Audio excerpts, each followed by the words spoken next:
Bonjour à tous. Allez, sur quelques questions que m'ont posé des débutants, quels sont les différents moyens de pêcher à la farine? Donc je vais vous faire voir les trois plus connus. Donc pour quelqu'un qui débute, c'est ce qu'on appelle le pêche à la méthode. Voilà, c'est un petit plomb à ailette avec une partie qui est plombée. On peut mettre lèche à l'intérieur en mettant de la farine, peu importe les farines que vous allez mettre, ce qui fait que le fait que la partie plombée ici, lèche sera toujours au-dessus et pêchant. C'est pour des pêches, n'importe qui peut la pratiquer, c'est une pêche à pas cher, on peut y mettre les farines qu'on veut, petit plan d'eau, petite rivière, quelqu'un qui a une canne à l'heure, même assez costaud, il prend un plomb méthode, un petit peu de maïs doux, quelques verres de terreau, et quelqu'un qui débute va pouvoir se faire plaisir avec cette technique. Le but c'est quand même de mettre des montages assez courts, pas dépasser 10 cm, et c'est une pêche qui est redoutable sur des petits plans d'eau, voilà, où il y a pas mal de poissons.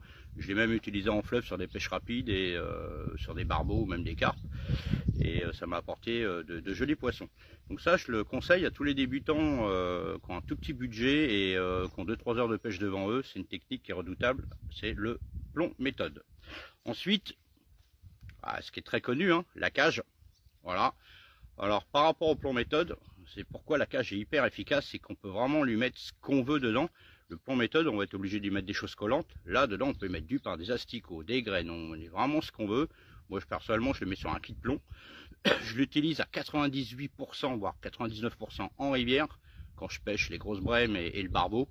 Il y en a de différents poids, hein. Il y en a même comme celui-là avec des grippas, ça peut aller jusqu'à 130-140 grammes, mais il y en a 20, 30, 40 grammes. Mais ça, c'est ma petite préférée pour la rivière, parce qu'elle est hyper polyvalente, on y met ce qu'on veut. Donc pareil, pour quelqu'un qui a un faible budget, je lui conseille la cage.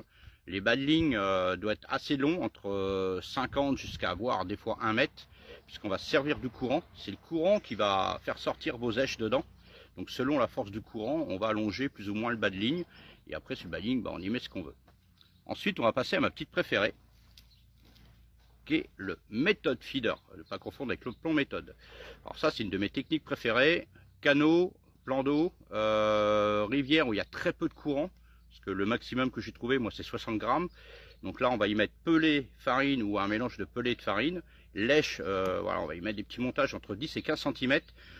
Lèche va être pris à l'intérieur, ce qui fait que le poisson, quand il vient manger vos pelés, vos farines, tout de suite, il a lèche dans la gueule, quoi. Donc c'est une de mes pêches, que vous voyez dans mes vidéos, voilà, que j'affectionne. Pareil, quand vous avez des fonçales, des feuilles ou des petits herbiers, ça se dépose, ce qui fait que votre lèche, le fait qu'il est dans la farine, lui, il reste pêchant. Il n'y a pas d'emmêlage, il n'y a pas d'emmêlage au lancer. Et pour moi, ça reste une technique de pêche très très efficace. Voilà, donc pour l'ensemble, quelqu'un qui débute, voilà, il peut choisir selon où il va pêcher. Si la personne ne pêche que des plans d'eau, ou le petit méthode comme ça, ou le plomb méthode. Et si il attaque la rivière, moi je lui conseille plus la cage, voilà, parce qu'elle est beaucoup plus polyvalente. Donc voilà, j'espère que ces explications vont aider les débutants. N'hésitez pas à me poser des questions, ou à d'autres, hein, parce que j'ai pas la science infuse. Et puis je vous dis à une prochaine pour une petite vidéo sur le feeder. Ciao.